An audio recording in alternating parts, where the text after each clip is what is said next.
தமிழ் சினிமாவில் உச்ச நட்சத்திரங்களில் ஒருவராக இருப்பவர் தான் நம்ம சூர்யா.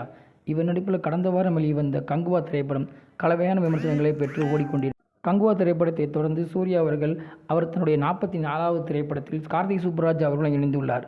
இந்த திரைப்படத்தில் பூஜா ஹெக்டே கதாநாயகியாக நடிக்கிறார்.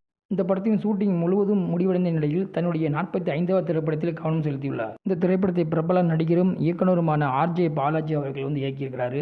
இவர் நடிப்பில் சிங்கப்பூர் சலூன், மோகோத்தியோ அம்மன் ஆகிய படங்கள் வெளியாகியுள்ளன. இந்த திரைப்படத்தை ரகுமான் இசையமைக்கியிருக்கிறாரு.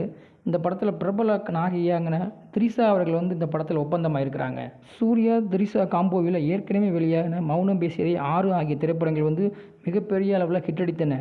அதனால் சூர்யாவும் திரிஷா அவர்களும் 3வது முறையாக இணைகிறாங்க. இந்த படத்துக்கு ரொம்ப எதிர்பார்ப்பு இருக்குது. கங்குவா படத்தில் நம்ம விட்டதை கண்டிப்பாக இந்த படத்தில் பிடிக்க முடியும்னு சூர்யா ரொம்பவே நம்புகிறாரு. கண்டிப்பாக இந்த காம்போ ஹிட் அடிக்குமா இல்லையாங்கிறத நம்ம பொறுத்திருந்து பார்ப்போம். இந்த திரைப்படம் வெற்றியடைய வேண்டும் என்று சூர்யா ரசிகர்கள் மற்றும் சகானா சூர்யா யூடியூப் சேனல் சார்பாக வாழ்த்துகிறோம்.